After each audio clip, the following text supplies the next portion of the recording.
Hey, what's up, everybody? This is Jason. So, I'm doing this audio version more for me than for anyone else, but I think many people can relate with what I'm going to talk about. It's probably my deepest of deep thoughts I've ever done. I'm not doing a video part of this because I'm driving, and in the emotional state that I'm in, I don't want to try to drive, have the phone, you know, pushing out towards the road. I'm on a busy highway heading down to my hometown area, so I just thought I'd just do the audio version. And I don't want to do later down the road. Maybe I will of me like sitting in front of the camera. Maybe I will once I'm more processed everything. And some of you already know because you know me real life, the non YouTube life. You're my friends. Some of you are our family. Um, but the last couple of weeks, I've been dealing with some really tough stuff. I know a lot of people deal with things. Obviously, this is no means unique to me. We all go through tough times. We all go through super sad events that are gut wrenching. Uh, that make you take a step back, reassess things in life, and how you got to where you're at and where you came from. And some people take it more serious than others, and that is completely fine. Some people don't have strong family core. All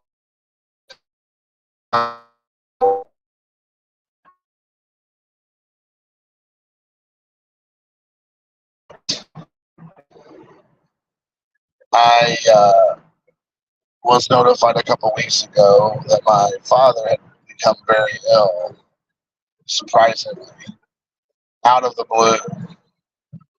And before we knew it, he was in really bad shape.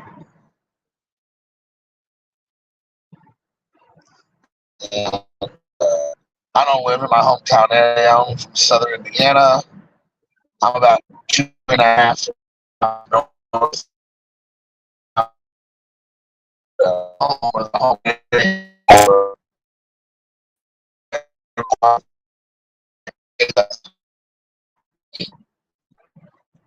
And so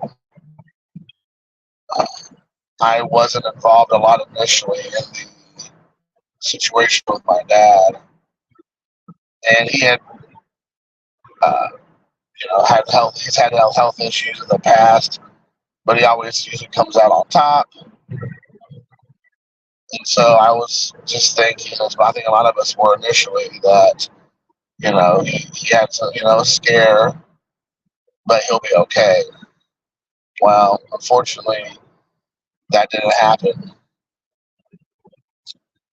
During all the same time as my son is preparing for a trip to go with his mother to Japan for the holidays, and so it's already a stressful time anyway with the holidays, as everyone can attest to who celebrates who gets caught up in the Christmas season. So my son is getting prepared to go to Japan, trying to finish his final week of school. He's trying to do well on his finals. And then I get the news about my dad. So initially it sounded, bad, but not terrible. At least that was the perception I received, being on the outside looking in. And so I was really focused on my son because I needed to get him out of America and in Japan. He was traveling by himself. His mother was already in Japan due to work. So he was traveling by himself to Japan. Now my son has never even left the town we live in to go to the next town by himself. So he's never traveled 5 minutes away from where we live. Now he's going to be traveling 24 hours essentially on his own to the other side of the world. And so needless to say, I was uber stressed out just because he's doing it all on his own. I appreciate that, brother. Thank you. I'm watching. If anybody makes comments, I'm watching. But obviously, I want to also watch the road. But I'll check in. So thank you. So so I was already as any parent would be if they have kids or any scenario when your kid travels alone or even with other people, you get nervous. So my son's traveling from Indianapolis, Indiana to Haneda, which is Tokyo, Japan, all on his own with no help from anyone. So I'm dealing with that. And then, I'm dealing with I'm getting contact about my dad getting sick. And so anyways, I get my son there on the airplane. And I head to Louisville, Kentucky, where I'm from, Southern Indiana, to go see my dad.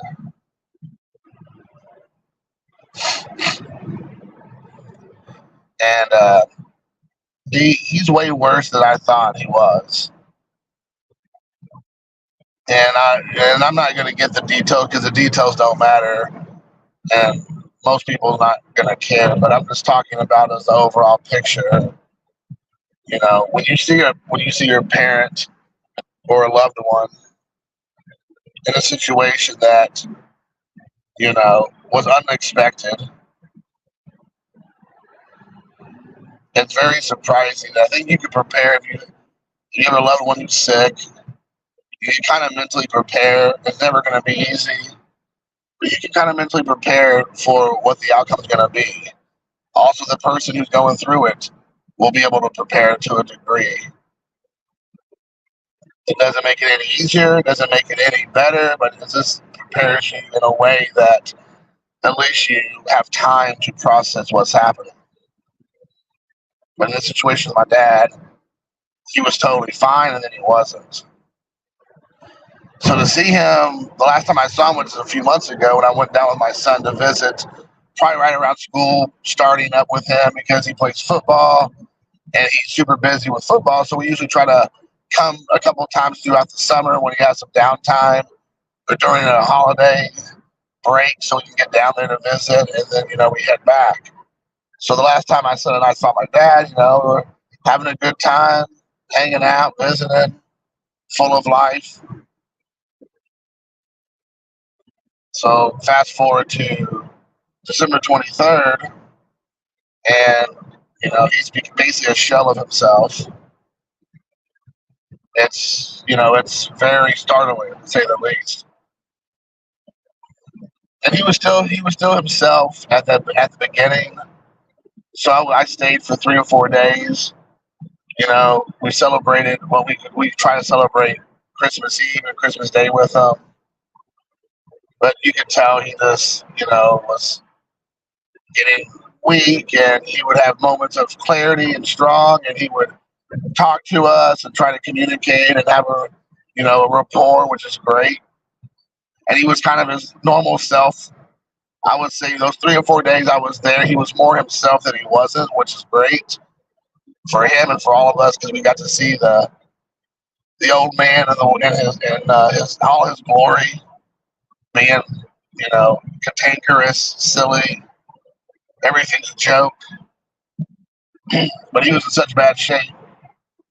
Unfortunately, he couldn't keep up that type of shtick, demeanor, whatever, because he would be so tired at the end. So then it's a delicate balance and a dance to how much do you want to spend time with him, and how much time do you want him to have to rest and recuperate and give him the best possible chance to keep fighting. Because it's not just me, it's, my brother, my sister, my mom, his brother, his sisters, obviously the medical staff, everybody's coming in there, they all want a piece because either they want to or they need to. And he starts, as anybody, even if you're fully healthy, you can get burned out and just get exhausted from that. Let alone if you're really sick and not doing well. And so, I had some really good moments. I'm not going to share a lot of that because that's private, but I had a lot of good moments with him, and things were looking better-ish. And so I headed home on the 26th, I believe. I think that was Monday or Tuesday. And then, before I left that day, I went to go see him for a couple hours there. And I really appreciated the time that I was able to spend with my dad, especially the beginning portion, because it was just me and him. A lot of people, I wake up crack at dawn, as you can tell. I'm traveling right now down to my hometown area. And I was already up at 5 a.m. I was up at 4 a.m. And so I was just kind of waiting so I wouldn't be leaving so super early to get down there today. But so I would take that time to go to the hospital and hang out with him. And he appreciated it because, he was, just sitting there laying in the bed. I mean, there's nothing for him to do, nowhere for him to go. And so it was just me and him,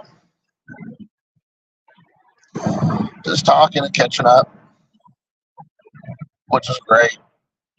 So when I had left on the 26th, I thought, by no means was he out of the woods, but, he was doing better-ish, like I said. And, we said our goodbyes and all that. And I headed home.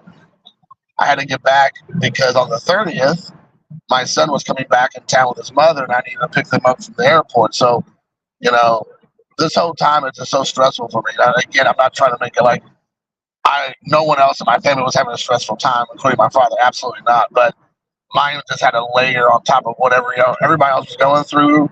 Mine had a layer on top of that with my son traveling all around the world and all that.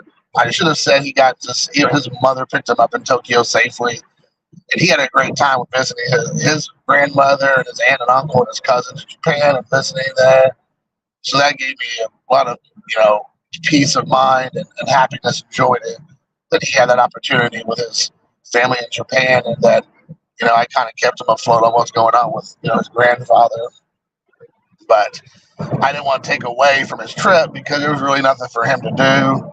Obviously, he's on the other side of the world. He's not going to be able to participate in anything involving my dad. So I just wanted him just to focus on having fun in Japan, not dealing with the reality of what we were dealing with over here. And so, to him, everything was kind of, kosher. I told him, things weren't great, but, again, I just wanted him just to focus on that. And because, again, we're also talking about teenagers, and we all know teenagers. We all were teenagers. Unless it's happening to you directly, you're not too concerned with what's happening with other people. I mean, that's just the facts. Not to sound cold, but I think we all can agree when you're a teenager, you're worried about yourself. You're worried about your inner circle of friends and your life, and you don't get too caught up in other people's stuff, even if it's indirectly affecting you. You're not too hung up on a lot of other, peripheral things. The ironic thing is that I also lost my grandfather when I was a freshman in high school, as my son has experienced himself. And it's kind of, just like I said, just the way the world is coming kind of full circle in a lot of respects. So anyways, as I was saying, I had to leave because I had to go get my son from the airport and his mother. And of course, I missed him tremendously.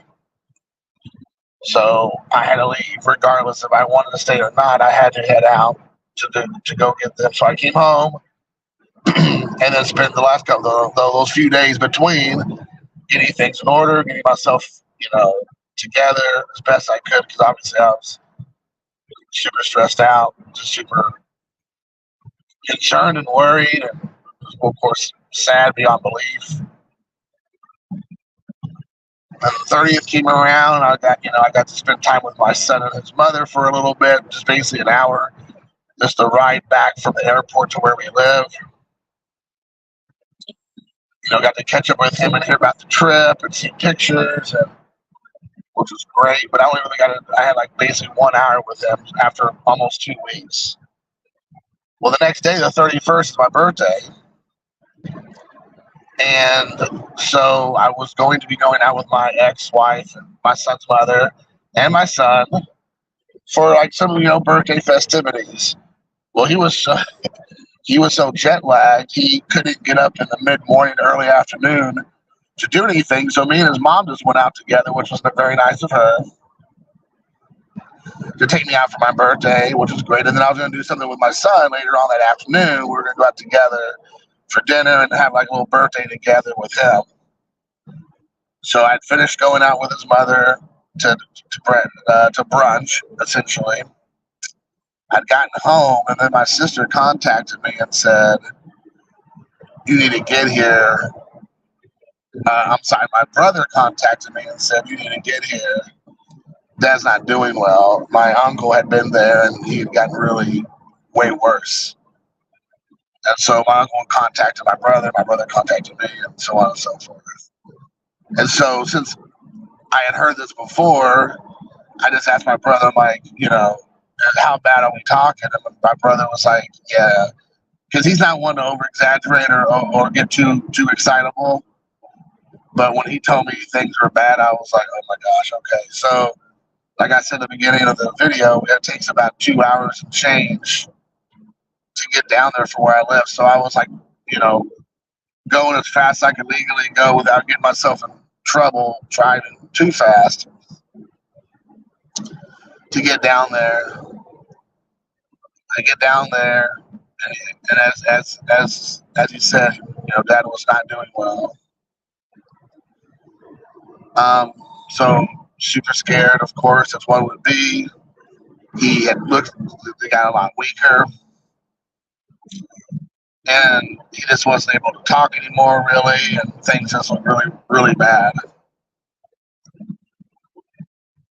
So we get down there, I spent 5 hours, 6 hours, I can't remember how long, on my birthday with my dad as he just laid there in the shape that he was in.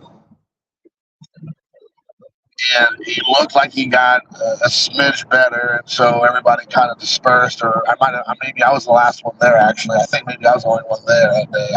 Or everybody left, I stayed with him. So then I went on the next day. That's the first. And I honestly thought, he was going to pass on my birthday, which, that's never going to, there's never, the day that your parent passes is never a good day. But to have that connection would be obviously rough for me. However, that did not happen. And so on the 1st, I went there first thing in the morning like I'd done in the previous week.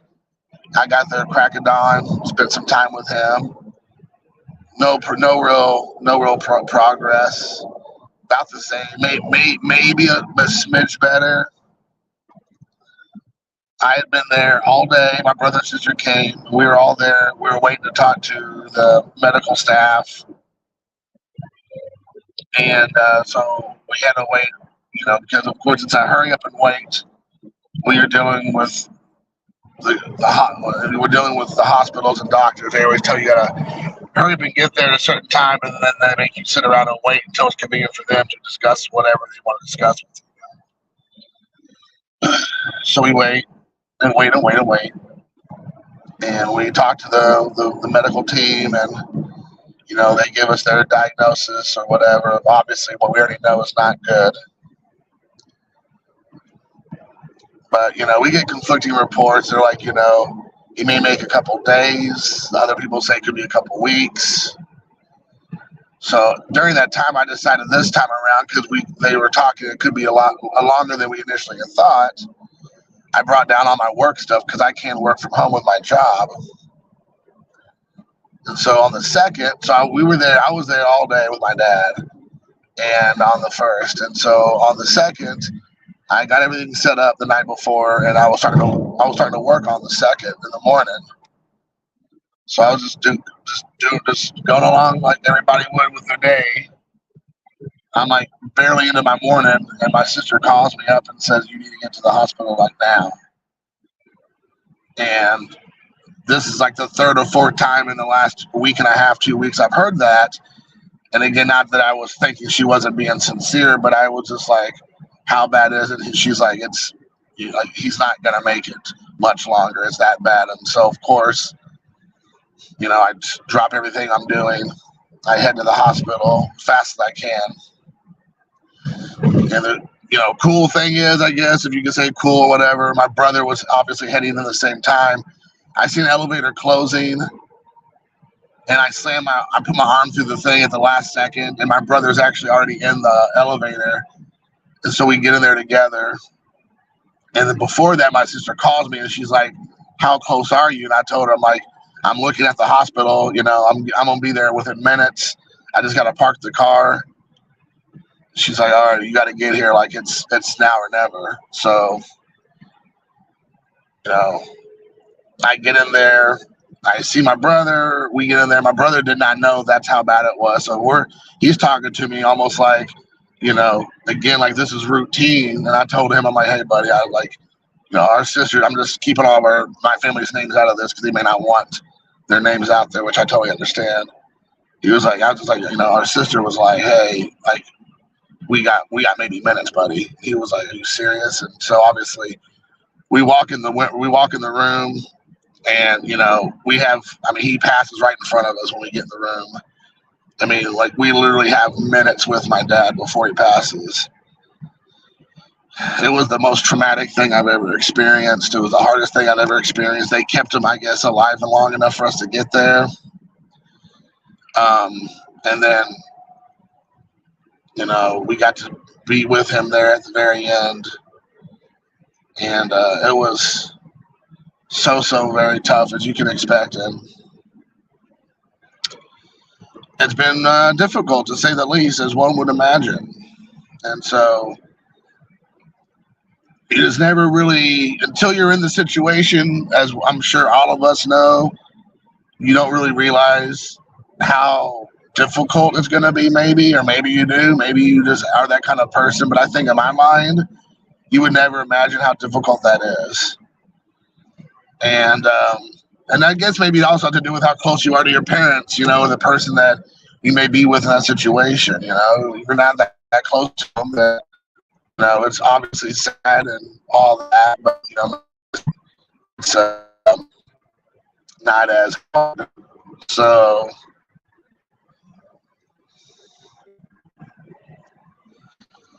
but if you've been a part of my channel for any length of time and you watch my videos, everybody knows, outside of my son, my dad is is the most important person in my life. So it was definitely it has been and will be for the foreseeable future a very long time for me. Whatever I do on my channel, if it's talk sports cards, talk movies, in general, all that comes.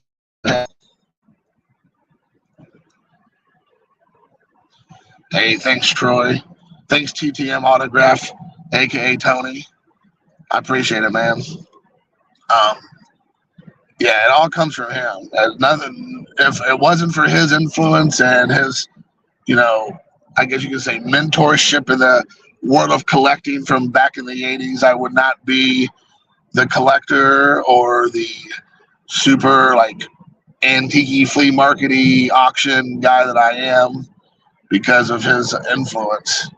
And so, a lot of that it's like anything, like any parent. If you get raised by a mom or a dad or both your parents, you have a lot of their, I'm sure, what's the word I'm looking for? You have a lot of similarities with them. Either you share similar personalities or interests or likes or dislikes. Then so it's inevitable. It's just a part of it. No matter how much we try to fight against it, you turn out to be quite a bit like your parents in a lot of ways. Some things you can maybe suppress, the things you really don't want to have in common with them, but a lot of the things might not be as easy, and they become more and more part of who you are. Maybe as you get older, it's harder to keep that at bay. When you're younger, you're like, oh, I'll never do that, or I'll never say that, or I'll never be into that, and then somehow, some way, that happens. So yeah, I mean, so it's been very difficult, as it would be for anyone who loses a parent that's close to them. Like I opened up in the beginning, like I know this is not a common thing or uncommon thing, of course. Obviously, it's uncommon to me, and so it's been very difficult, to say the least. And so right now, as I'm doing this, I'm heading to my hometown area for the funeral today. So he passed on the 2nd. We're doing the funeral today. This is January 5th. And so this is not the way I wanted to start the new year, nor any of us. I'm thinking I should be able to keep it together today. It's probably wishful thinking. I've had plenty of time over the last 2 weeks to grieve with my dad, and with him and beside him and by myself and on my own and with my family, by myself in my house. And so, it's been a thing, and it's been a very difficult time, as one can expect. But I just wanted to tell people, because again, I don't want this to just be my situation or whatever. But I know everybody says these things after the fact, and until you're in it, you probably don't really understand it. And if you do, maybe you'll understand where I'm coming from if you had the situation happen to you. But definitely do not take lightly the time that you have with your loved ones, especially the ones that might be older, maybe the ones that are more sick, especially if it's your parents or grandparents or close relatives or friends that you're close to. Don't take it for granted, because my dad was fine a month ago. He wasn't the beacon of health by any stretch of the imagination, but there was no indication that he was in any kind of bad shape that he would end up being in. The last flurry of texts I had with my father was him making sure I had everything in order to get to him for Christmas without me and my son. He loves Christmas. That's his favorite time of the year. He did Christmas better than anyone, and that was like his thing.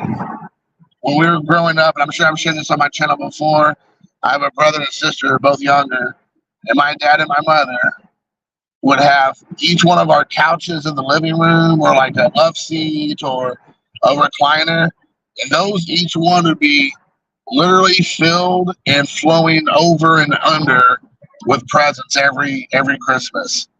I mean, it was nuts. I mean, he went full, all out on that stuff. I remember waking up and remember thinking, like, wow, this many presents. And then to know that his last Christmas on this earth was him laid up in a hospital bed dying was it's heartbreaking. He didn't even want to open the present I bought him, which was two for you autograph hounds and baseball card collectors out there. Y'all will appreciate this. I had bought him, and I don't think he ever got a chance to open it. I brought it to him, which is just what I'm getting ready to say is just heartbreaking, because I know how he is. He's such a fan of Christmas. He loves Christmas more than anything else, as far as the holidays are concerned, and spending family time, because he's such a family guy. not the Family Guy from the TV show, but just such a Family Guy. But that he couldn't even open the present I bought him because he was just so weak and just so, I don't want to say uninterested, but just so exhausted that he just couldn't find the effort to do it. And, I didn't even tell him what it was. I mean, he knew what it was, and as far as like what to expect, because he told me, but he never got to actually appreciate it. So I think it's probably still wrapped up. I guess probably at the house next. I brought it to him at the hospital, but he never got around to opening it. But for you all collectors out there of cards and everything, I bought him 2 PSA certified autographs, one of Hall of Famer Tom Glavine on a card, and one of Bob Gibson on a card. But I want to get him 2 Hall of Famers who didn't have their autographs. I want to get him more of a modern guy, and one a guy I knew he grew up watching, and he would have loved it. He would absolutely love those autographs. On card, like I said, authenticated and whatnot. And you all know I'm pretty tight with my money, so for me to spend that kind of money on those cards says how much I love the old guy. Because I definitely want to spend that kind of money on myself. And so that was something that unfortunately he didn't get to see or appreciate, which is a shame for sure.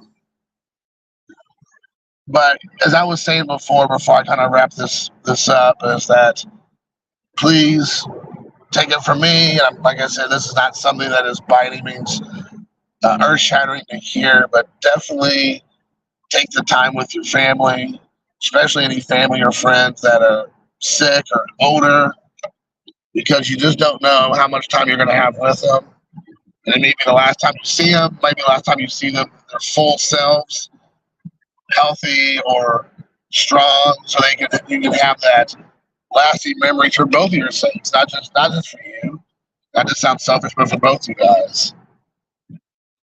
I wish I would have been able to do with my dad a little bit more. And of course, we all got accustomed to the situation. Because I moved away, I had my life up in the Indianapolis area with my son. He's living his life down there. He wasn't, like I said, in the best of health, so he wasn't want to hop in the car every weekend and come and see me, and I couldn't come down and see them because I was always busy with my son. He plays baseball, he plays basketball, he plays football, he plays now rugby. And it's just he's super busy. And you can say that's an excuse. You can say that is you can work around that. Sure, I definitely could. But I made many efforts to get down and see my family as much as I could. And I think he knew that. And of course, this last couple of weeks, that's all I did was just sit there at my dad's bedside with him. So, the moral of the story is, guys, please hug your parents, hug your kids, hug your spouse, one husband and wife. Tell them you love them. Share that stuff with them. Don't let the day go by, the afternoon, evening go by. Don't let anger keep you away from family or friends. Squash all that. That's all nonsense. You don't want to take that stuff to the grave. You don't want them to take it to the grave. You don't want that bitterness in your heart. It just eats that way at you. And even if it's not going to be for them, do it for yourself. And I didn't have any of this with my dad, by the way. I just want to share this with you because if you do, that's the last time you see that person on earth, or the last conversation you have is one out of bitterness and spite and hate or whatever. You'll probably regret it and hate yourself that you didn't make it right before. Or if you have a long relationship with a parent or a friend or a family member that needs to be repaired, you really should do that. Take it from me. Make those amends. Be the bigger man, be the bigger woman, and tell them you're sorry. Apologize. If nothing, for no other reason, for yourself. You can't do anything about how they're going to accept that, but you can't control how you're going to do it. If they accept it, then great, there can be healing. If they don't, then you can heal yourself knowing that you did everything you can do in your power to make things right. There's no reason to let pride get in the way of those kind of things. That's something my dad shared with me a long time ago. He was like, no matter what, you and your sister and brother need to make sure you all get along. You don't have to always like each other, but you have to love each other. That was one of his things. I was like, true words never been spoken, Pops. That is exactly right. And I do have a good relationship with my brothers for the most part. Are we perfect? Absolutely not. Do we say things on each other's nerves? I'm sure we do. I'm sure I'm a catalyst for a lot of that. There's a little bit of Jason go a long way. But I, quite frankly, got a lot of that from my dad. So I'm going to put that blame on him. But, anyways, guys, that's it, man. I just want to share that with you. Like I said, this is more for me than it is for anyone else. I hope someone, or maybe a few people, can get something from this. I was surprised I made it through the whole thing without getting all emotional and choking up. But I think it's good to talk about it and just get through it. And I'm sure I'm going to talk about it more later, but this is just fresh on my mind. And I don't want to give people the details because the details really, at the end of the day, to you all don't matter. And I just want to be, just make a video kind of talking about this, so maybe I can come back one day and reference it and hear what I had to say at that time. So, guys, I appreciate it. I hope, like I said, it helps someone along the way. Feel free to reach out if you would like to talk. If not, then take this message for what it's worth. Till next time, guys. Thanks for listening. Peace.